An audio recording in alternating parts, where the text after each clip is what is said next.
A paz do Senhor, queridos! Estamos iniciando mais uma videoaula de seu canal EBD Fácil e Motivadora.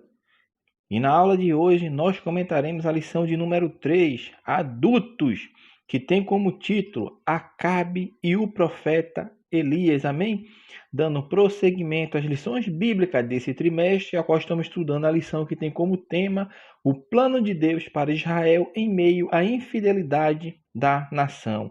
E hoje nós comentaremos a lição de número 3, Acabe e o profeta Elias. Texto áureo encontra-se em Deuteronômio, capítulo 7, versículo 9. Saberás, pois, que o Senhor teu Deus é Deus, o Deus fiel, que guarda o conserto e a misericórdia até 1000 gerações, aos que o amam e guardam os seus mandamentos.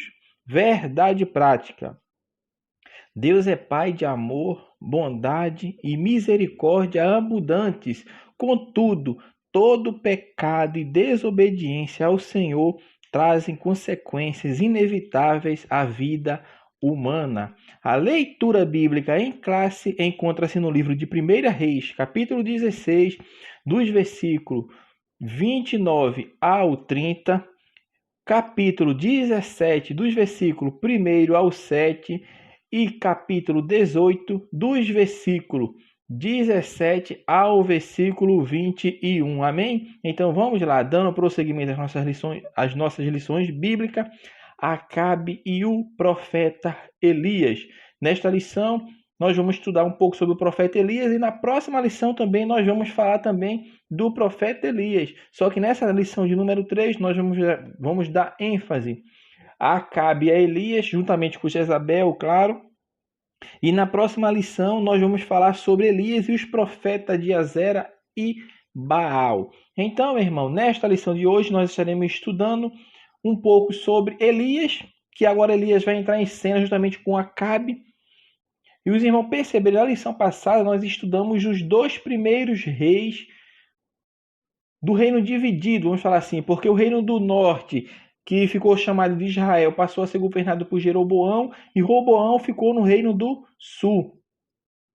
E Acabe é o 7º rei, meu irmão, dessa linha sucessória de reinado, ou seja, o 7º rei do reino do norte, porque quando Acabe estava reinando no reino do norte, que chamava Israel, o reino do sul estava sendo governado por Josafá. Amém? Eram 2 reinos, o reino foi dividido. A partir de agora, quando nós estudarmos, temos que perceber isso, que vai existir um rei ao norte, ou seja, o rei de Israel, e o rei do sul, que é o rei de Judá. Na lição de hoje, nós estamos estudando o rei Acabe, o 7º rei do reino do norte. No reino do sul, quem estava reinando era Josafá. Pois bem, Acabe, nós falamos que já foi o 7º rei de Israel. Ele reinou durante, meu irmão, 22 anos.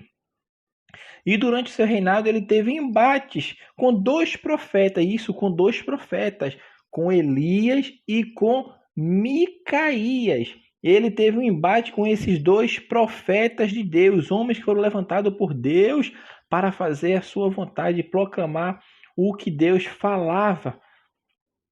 A sua voz era ouvida e eles transmitiam tudo aquilo que Deus lhe falava para que falasse ao rei. E eram profetas sinceros que tinham compromisso com a verdade e com Deus. Durante, meu irmão, o reinado, Acabe fez escolhas que impediram as bênçãos de Deus sobre a sua vida, sim, e se comprometeram, e tudo isso comprometeram o seu reinado. Mas o seu principal erro foi ter deixado por completo o seu temor ao Senhor, meu irmão. Por isso ele é considerado o pior rei de Israel. Antes dele não existiu rei pior do que ele. Olhe que o pai dele foi um rei péssimo, que tem por nome Onrim, é O-N-R-I, um rei péssimo mesmo. E Acabe vem dessa linha sucessória de reis maus, porque nós falamos também na lição anteriores que o reino do norte, chamado Israel, só teve reis maus, todos foram reis maus, enquanto o reino do sul existia aquela oscilação entre reis bons e reis maus. Talvez esse seja um dos motivos que o Reino do Sul demorou mais de 100 anos para ser levado cativo. E o Reino do Norte foi bem mais rápido o seu fim como reino. Então, meu irmão, Acabe era esse homem perverso, mau, que não seguia os preceitos divinos, até que Deus levantou Elias para assim falar ao rei. Mas o rei não dá ouvido, por quê? Porque ele vem, meu irmão, esse rei era tão perverso que ele vem e se casa com uma mulher ímpia. Uma mulher ímpia que não tinha se convertido ao Deus de Israel, mas que fez com que o rei se convertesse aos falsos deuses dela. Por quê? Porque ele veio agora e se casa com quem? Com Jezabel. E isso tudo é consequências de escolha errada. Toda escolha errada que a pessoa faz vai ter consequência. E não foi diferente com o rei Acabe. Ele fez uma escolha mal, fez uma escolha errada, meu irmão. Ele induziu o povo a aprofundar-se ainda mais no pecado da idolatria, mais do que já havia sido levados pelos reis anteriores. E tudo isso ele fez. Por quê? Porque ele abraçou. Ele abandona o Deus de Israel e agora abraça os deuses pagãos.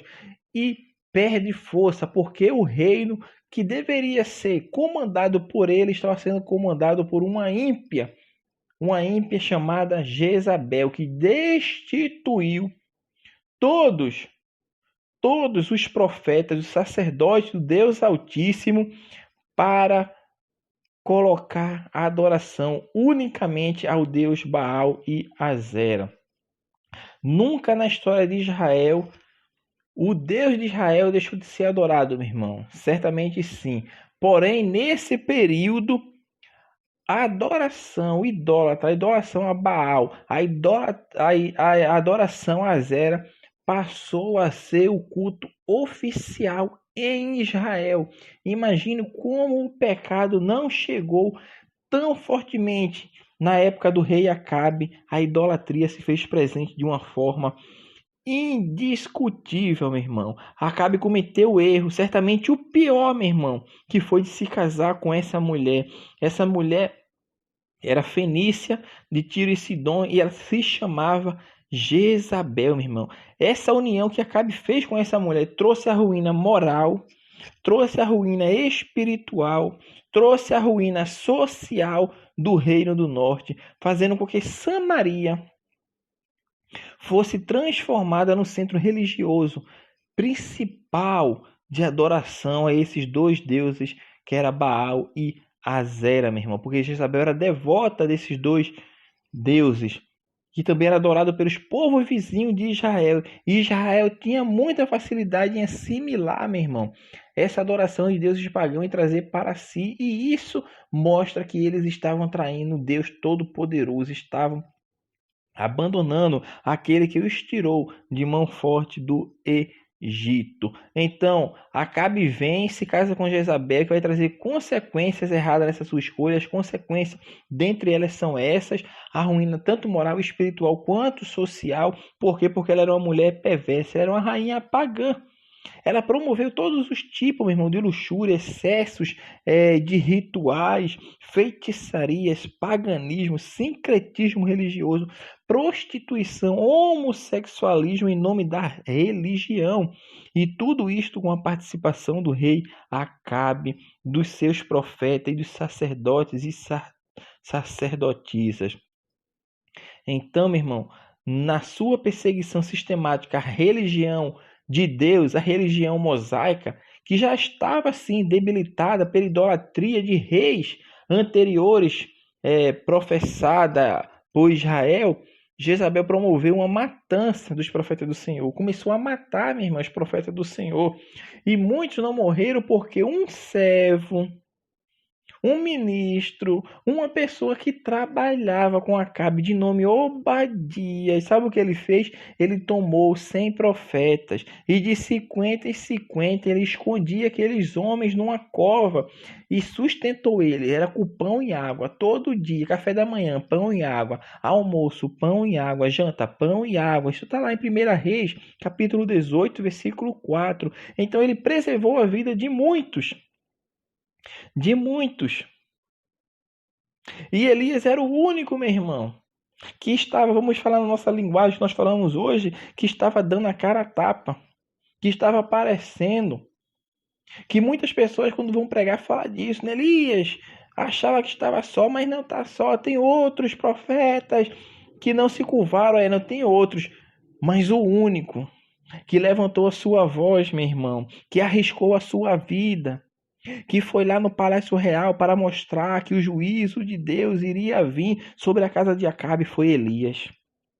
Ele não se escondeu, não permaneceu escondido, sendo alimentado, porque a seca chegou, a falta de alimento, a falta de pão, mas Elias foi lá e proclamou o juízo de Deus como Deus o tinha mandado. Então eu uso essa linguagem, esse jargão popular que nós falamos. Elias foi e deu a cara a tapa, mostrou que ali tinha homem de Deus e que estava preservando que a sã doutrina, aquilo que Deus tinha deixado que era para ser seguido, meu irmão. Era para ser seguido. E vemos que essa rainha era perversa. Existem vários trechos da Bíblia que vai mostrar sobre essa perversidade dessa mulher. A primeira que nós vemos é essa, escaladamente, ela começa a matar os profetas e sacerdotes do Senhor.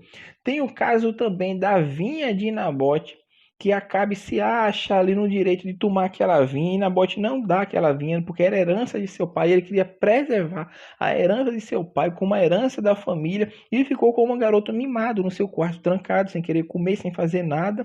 E Jezabel pergunta a ele o que estava acontecendo, e ele fala que Nabote não quis vender a sua vinha para mim, eu queria comprar a vinha dele, eu queria até trocar a vinha dele por uma vinha melhor, mas ele não quis. Observe, irmão, como o inimigo é sujo. Ele vai buscar aqueles que são sinceros com Deus para tentar destruir, tentar desmoralizar. E Jezabel, uma rainha idólatra, perversa, observe agora que ela vai usar a lei do Senhor para acusar Nabote de fazer algo de errado e levanta testemunhas falsas. Observe.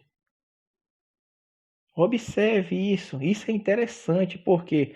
Porque é o que eu falei em lições anteriores, meu irmão. Assim como um bisturi causa um estrago em uma pessoa que não sabe manuseá-lo, porque se tiver na mão de uma pessoa que não sabe manuseá-lo, vai causar estrago.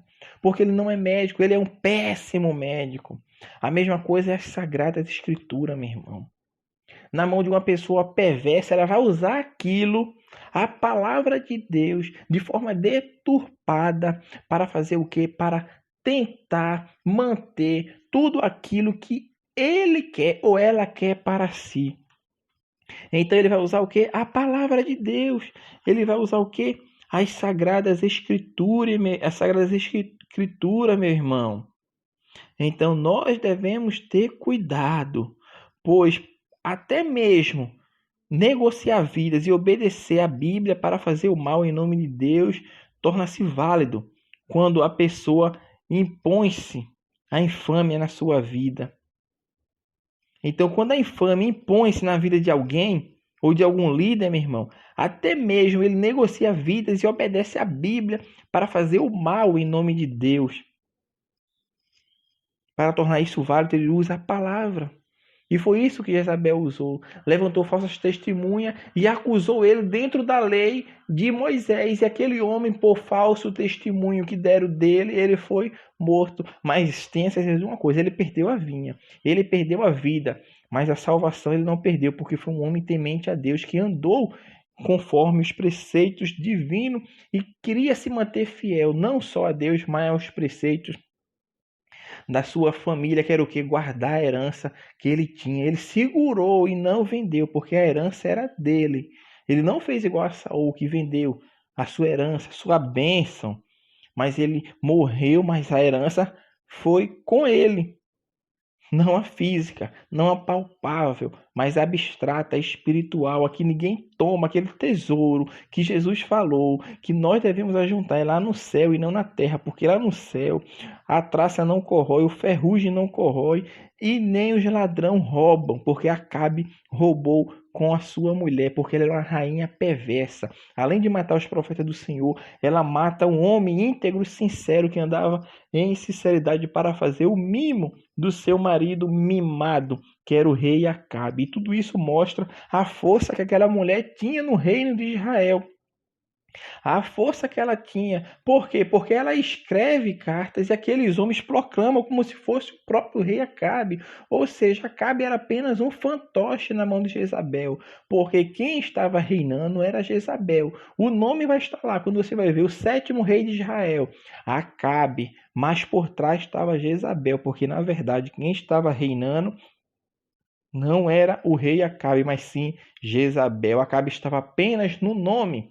Era o poste dela, vamos falar assim, era o fantoche. Ela usava da maneira como queria, porque quem dava as diretrizes era a rainha Jezabel, a esposa do rei Acabe. Era uma mulher perversa, como fala as sagradas escrituras. Mas, porém, também Elias fala para ela. Elias fala para aquela mulher perversa o seu fim trágico, não só o dela, mas como também o do rei Acabe. E Elias vem e fala aquilo para ela, porque Elias vem e entra em cena, meu irmão. É o tópico 2, quando Elias vem e prevê a seca. Observe que as Sagradas Escrituras não diz de onde Elias nasceu, quem eram os pais de Elias, aonde ele estudou, o que é que ele fazia da vida. A Bíblia vem e parece que entra de forma intrépida ali e mostra que aquele homem foi levantado, sim, porque era o propósito de Deus agir, meu irmão, de forma imediata sobre aquelas profanações que estavam acontecendo no meio do seu povo. E Deus, quando quer agir, ele levanta e levantou Elias, este profeta que não tem escritos dele, porque era um profeta oral. E talvez o maior profeta oral da Bíblia. A Bíblia só diz que ele era lá de Tisbe, lá de Gileade, meu irmão. Mas ele foi levantado para combater. Essa era a principal missão de Elias, combater o que? O culto a Baal. E o significado do seu nome talvez seja Jeová é Deus. E Elias se levanta como isso, para mostrar que Jeová é Deus, meu irmão. E Elias foi levantado para combater isso, meu irmão. Ele não era um profeta palaciano, tal como Isaías. Por quê? Porque a situação, meu irmão, que Israel estava vivendo exigia a presença de um batistaca como Elias, em vez de um profeta palaciano como Isaías. Naquele momento, a história de Israel, a nação e o rei estavam precisando de um homem rude do campo, em vez de um cidadão educado. Por isso Elias foi levantado, meu irmão. E ele é levantado não para fazer previsões remotas ou futurísticas, não. Porque as profecias que Elias falava, que Deus dava a Elias para falar, eram profecias imediatistas, que tinham cumprimento em breve tempo. Era para acontecer naquela época, em poucos anos, meses, dias. Ele era mais profeta de denúncia do presente, meu irmão. E pouco do futuro. Mas ele falou. Ele levou a palavra de Deus, meu irmão, para que o povo ouvisse quem era Deus e a qual Deus ele servia. Por isso Elias fala quando tem um embate lá com os profetas de Baal, que nós estudaremos na próxima lição, por que vocês cocheais entre dois pensamentos? Se Baal é Deus, seguia Baal, mas se o Senhor é Deus, seguia o Senhor. Que o povo estava indeciso, não sabia quem seguir. Por quê? Porque o reino estava corrompido. O reino agora estava o quê? À parte. Por quê? Porque a religião oficial do rei, do reino de Israel, era o quê? Era isto. Era o culto a Baal, que foi oficializado pela rainha Jezabel. E ele aparece em cena e vem prever a grande seca que vai vir sobre Israel. E ele aparece, a previsão de seca que Elias traz para Acabe, faz essa introdução abrupta do profeta na história bíblica, como eu tinha falado anteriormente. Não há apresentações, nem cumprimentos para Acabe, não. É como se Deus estivesse tão saturado da idolatria descrita um capítulo antes, que no caso no capítulo 16 de 1 Reis, que agora Elias aparece no capítulo 17, intervindo naquilo que ele já dá o veredito, que ele já tinha o veredito. Ele fala que não vai chover e acabou. Não vai chover em Israel. Não vai ter nem chuva, nem orvalho haverá, segundo a minha palavra. E foi isso que aconteceu, meu irmão. Por quê? Porque Deus veio e mostra as coisas quando ele quer intervir.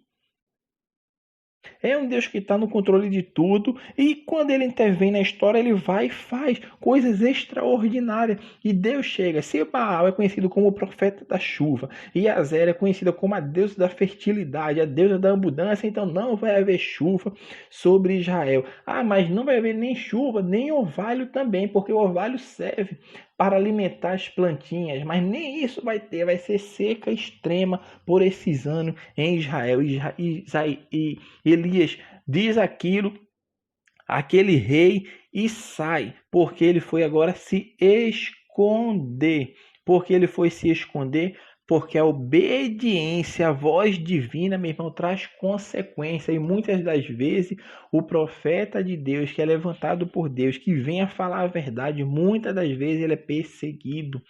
Ele é confrontado pelos falsos, por aquelas pessoas que não querem aceitar o juízo de Deus. E isso aconteceu com o profeta Elias, porque ele teve coragem, ele confrontou o rei, como eu falei, e deu a sentença que não haveria chuva nem orvalho sobre a terra nos próximos anos, meu irmão. Elias foi enviado, meu irmão, com essas mensagens contundentes, assertativas, e que tentou reverter a situação, mas o rei Acabe não dava ouvido. Ele acabou achando que o mal de Israel era o próprio Elias e não as suas atitudes com a sua esposa. Mas ele achou que Elias que era o mal de Israel. Por isso ele chama Elias, eis o perturbador de Israel. E Elias mostra isso, meu irmão, que Deus está intervindo para mostrar a direção, o caminho certo, que o tempo de convenção tem chegado para que se voltem ao Senhor dos exércitos, mas Acabe não dá ouvido. E esse é o preço que Elias paga de obedecer. Por quê? Porque agora foi lavrado um termo, uma sentença de morte àquele homem. E agora é como se estivesse pregando a foto de Elias, como a gente assiste naqueles filmes de faroeste, e damos tanto pela cabeça desse homem. Elias fugiu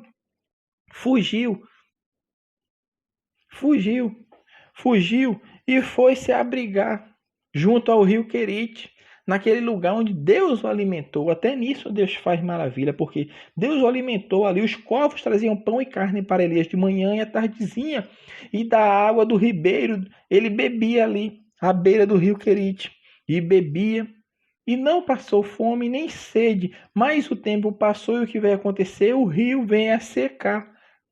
E o homem não vive sem a água. Como é que ele ia beber água? Os corvos traziam pão e carne, mas a água ficou difícil.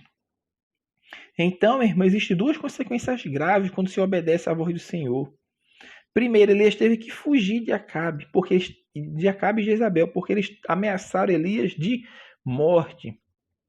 E o próprio profeta agora teve que arcar com as consequências da fome, porque ele foi alimentado por corvos e bebendo água da fonte até secar.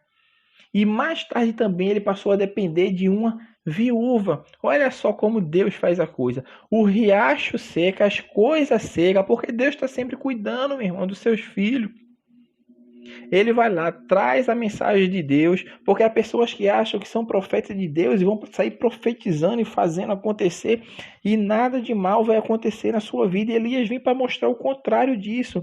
Isso é uma refutação, meu irmão, de um homem de Deus que passou a passar dificuldade, necessidade, momentos depressivos, e Elias passou por essa fase em sua vida. Isso refuta tudo aquilo que é pregado pela teologia da prosperidade, que fala que quem é servo de Deus, quem é fiel a Deus, não passa por aperto, não passa por provações. Mas Elias passou por dificuldades, comeu só pão e carne. Todo dia, era de manhã e de tardezinha, todo dia bebia água. Não era suco, não era refrigerante. Era o que Deus dava e acabou, meu irmão. Passava dificuldades, apertos. Teve momentos depressivos que ele chegou até a pedir a morte. Mas era crente fiel, crente que andava com Deus, mas estava passando por dificuldade. E hoje em dia vem essas pessoas falar que o crente não passa dificuldade, o crente não passa por provação, porque estiver passando por provação e está em pecado, não está em concordância com Deus, com essa falácia, essa falsa teologia da prosperidade, mostrando que o reino de Deus é como se fosse nesse mundo um reino palpável, um Deus que seja um gênio da lâmpada, que vai conceder tudo aquilo que eu quero para fazer. Se eu fizer tudo aquilo que ele manda, eu tenho que receber tudo aquilo também que eu quero, como se fosse um Deus de barganha, um Deus de troca, mas é uma falácia, meu irmão. E a história de Elias não mostra isso, que Elias obedeceu à voz de Deus, ele seguiu tudo aquilo, os passos que Deus tinha lhe concedido que ele falasse ao rei Acabe, mas mesmo assim, meu irmão, o preço da obediência foi caro, Elias teve que fugir e ser sustentado por povos e depois por uma viúva e fugindo para outro país que, por consequência, se vão perceber, era a terra de Jezabel, que o pai dela era o rei lá daquela terra, em Sarepta. E Elias foi para lá, por quê? Porque Deus está sempre cuidando de seus filhos. Uma coisa, meu irmão, é eu passar pela prova, é eu passar pela dificuldade, mas eu tenho em mente que Deus sempre está cuidando de seus filhos. Talvez não está concedendo aquilo que eu queira, como fala a teologia da prosperidade, que eu tenho que ter tudo aquilo que eu quero. Eu tenho que ter casa boa, dinheiro, carros do ano. Não.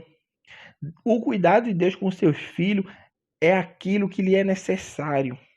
Deus sabe a necessidade de cada um e como cada um vai se comportar com aquilo que ele dá.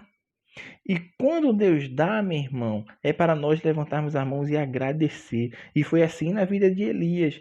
Elias foge dali daquele rio, por quê? Porque o rio secou, não tem onde beber água mais, e vai para outra cidade, e lá ele encontra uma viúva. Por quê? Porque a terra estava em seca. Se a terra está sem chuva, sem orvalho, meu irmão, vai faltar comida. As plantações vão estar em ruína, a terra vai estar infértil, não vai estar produtiva. E aquela viúva só tinha um punhadinho de farinha, um pouquinho de azeite, meu irmão. E ela disse para Elias: só tinha só um pouquinho, que eu ia fazer um bolo para mim, para o meu filho, e depois nós iríamos morrer, porque nós não temos nada. E isso mostra como estava a situação da terra. Sem chuva, porque a palavra que Deus tinha dado a Elias se cumpriu. Não vai chover e não choveu. Mas Elias diz: vai lá, faz primeiro para mim um bolo pequeno. Observe a fé daquela mulher, meu irmão. A mulher estava ali com um pouquinho de comida só para fazer para ela e para o filho e morrer. Mas ela vai e faz primeiro para Elias, para o servo de Deus. Era Deus cuidando tanto do seu servo e Deus tanto cuidando também dessa viúva como seu filho, porque Deus mandou Elias ali àquela terra, que Deus tinha falado, uma viúva lá que você vai ficar lá na casa dela, ela vai lhe suster. E pela obediência e pela fé daquela mulher, Deus fala através de Elias para aquela mulher que o pão, a farinha da panela não vai faltar e nem o azeite da botija até que vinha chover. Eu não sei quanto tempo estava sem chover, se 1 ano, se 2 anos, mas bora conjecturar, se fosse 1 ano já de seca, sem chuva, sem nada. Então aquela mulher, meu irmão, toda vez que ela virava a panela, o milagre acontecia, porque a farinha da panela não faltou, nem o azeite da botija. Durante o tempo que ficou sem chover, que foi 3 anos e meio. Ou seja, se ele chegou ali a ela 1 ano, então ela ficou 2 anos e meio comendo da farinha e do azeite, porque não faltou. Era um milagre diário que acontecia na vida daquela mulher. A gente ouve falar que aconteceu um milagre, mas a palavra de Deus fala que a farinha da panela e o azeite não iria faltar enquanto não chovesse. Imagine só, meu irmão. Era um milagre diário que estava acontecendo na vida daquela viúva. Todo dia ela pegava a vasilha e virava, e a farinha não faltava, nem o azeite. E ficou durante aquele tempo até que viesse chuva sobre a terra. Deus estava sustentando aquela viúva que era desamparada. Desamparada por quê? Porque nós percebemos, quando estudamos as Sagradas Escrituras, que no tempo dos profetas, naqueles primórdios, mostra ali que a viúva não era ninguém. Vamos falar, não era ninguém. Porque uma mulher casada já não era ninguém, por quê? Porque apenas um objeto do seu marido, se nós percebemos pelas culturas orientais, vai ver isso. Imagine a viúva. Por isso a lei do Senhor, quando Deus deu a Moisés, falava isso. Quando vocês forem tirar o milho lá, forem tirar milho, tirar alguma coisa, e alguma coisa cair no chão, vocês vão deixar no chão. Por quê? Porque ali vai vir as viúvas, vai vir desamparada para pegar e se alimentar. Era isso que... Por quê? Porque as viúvas, meu irmão, elas não trabalhavam, não tinha seguridade social como temos hoje. O marido dela trabalhou 30, 40 anos, morreu, acabou, não tem ninguém para sustentar. Se não tiver filho, pior ainda. Então ela tinha um único filho, talvez fosse novo, de menor, que não trabalhasse, não daria sustento para ela. E talvez ela vivesse apenas da agricultura do seu quintal, mas Deus vem e age, e Deus é tão grande, tão poderoso, e que mostra na vida daquela mulher ali, que Ele é Deus de milagre de todo dia Ele está lá, meu irmão, suprindo a necessidade. É isso que nós entendemos dessa passagem. Todo dia Deus supria a necessidade daquela viúva, assim como o do seu filho, e agora Elias, que estava ali sendo alimentado por essa viúva, que é conhecida como a viúva de Sarepta. Então, meu irmão, Deus cuida sim dos seus filhos, Deus sempre cuida, mas daqueles filhos que lhe obedecem e guardam os mandamentos do Senhor. E para encerrarmos, meu irmão, nós mostramos, o autor fala sobre o encontro de Elias com Acabe, porque o encontro aconteceu quando Acabe vai tomar posse da vinha de Nabote. Por quê? Porque Jezabel fez o mal foi feito. Nabote foi morto com sua família. E a vinha que está lá do palácio agora é de Acabe. E Jezabel vai lá: Acabe, por que tu está triste? Não, é que a vinha lá que eu queria tanto. Ah, a vinha agora é tua. Pode ir lá e tomar posse da vinha que é tua. Ah, é minha. Vai lá. Ah, mas não vai ser tão fácil assim não, porque Deus vai levantar, meu irmão, homens e mulheres para proclamar o juízo naqueles que estão fazendo mal, estão prosperando de forma fraudulenta, estão prosperando, pisando em seus servos, fazendo a desgraça na vida dos outros acontecer. Não se preocupe, porque Deus é aquele Deus que se levanta e vai pelejar pelos seus, porque Ele é Deus, meu irmão, e não é homem. Deus é Deus e não é homem. Então, meu irmão, agarre-se nessa palavra, que Deus é Deus que se levanta para socorrer o seu povo, o seu servo, assim como Ele socorreu Elias. E muitas vezes as pessoas passavam despercebidos sem entender o propósito de Deus na vida daquele homem, porque o que vem o homem a falar, dizer que não vai chover e depois fugir, e as coisas permanecer na mesma, o culto permanece na mesma. Mas Elias vem e proclama para Jezabel: assim diz o Senhor na tua vida, assim como diz para Acabe. E diz que Acabe vai ser morto e os cães vão lamber o sangue dele. E Jezabel vai ser morta, vai ser comida por cachorros. E isso aconteceu porque veio acontecer lá na frente. Nós vamos estudar isso provavelmente na próxima lição, para mostrar como foi a morte daquela mulher, uma morte trágica. Os cães comeram tudo, só permaneceu o crânio, as mãos e os pés intactos, mas o resto, os cachorros comeram tudo. Então, tudo isso aconteceu para mostrar que o rei já estava com seu coração endurecido, porque a palavra de Deus vinha para Elias para o rei, era para que ele se convertesse, porque esse era o desejo de Deus, que o rei se tornasse aos caminhos do Senhor. Porque esse é o desejo de Deus, meu irmão. Todos viessem ao pleno arrependimento e se agora agarrasse a Deus para fazer daquele que tudo pode, tudo faz. Então o coração do rei ficou entorpecido, endurecido, meu irmão. Isso mostra a sequidão espiritual do rei. Por quê? Porque o coração dele já estava pervertido, meu irmão, com a adoração a Baal, com a adoração a Baal, a luxúria. E até porque ele não reinava, como tinha falado anteriormente, quem reinava era a rainha Jezabel. Então as intervenções de Elias na vida de Acabe demonstraram o desejo que o profeta tinha, meu irmão. Porque ele foi impulsionado pelo Espírito Santo de trazer a luz da palavra de Deus sobre o rei e levá-lo a arrependimento. E desta forma permitir que Israel experimentasse a bondade de Deus. Mas o rei não deu ouvido à voz de Elias e assim permaneceu no seu caminho mau, na sua vida torpe, e o juízo de Deus viria como veio na vida de Acabe e Jezabel. É o que nós veremos na próxima aula, certamente que vai falar sobre Elias e os profetas de Azer e Baal. E assim nós estamos encerrando nossa videoaula desta semana, a lição número 3, que vai falar sobre Acabe e o profeta Elias. Que os irmãos continuem nos acompanhando e que Deus abençoe a todos os irmãos e até a nossa próxima aula de subsídios de seu canal EBD Fácil e Motivadora. Que Deus abençoe os irmãos.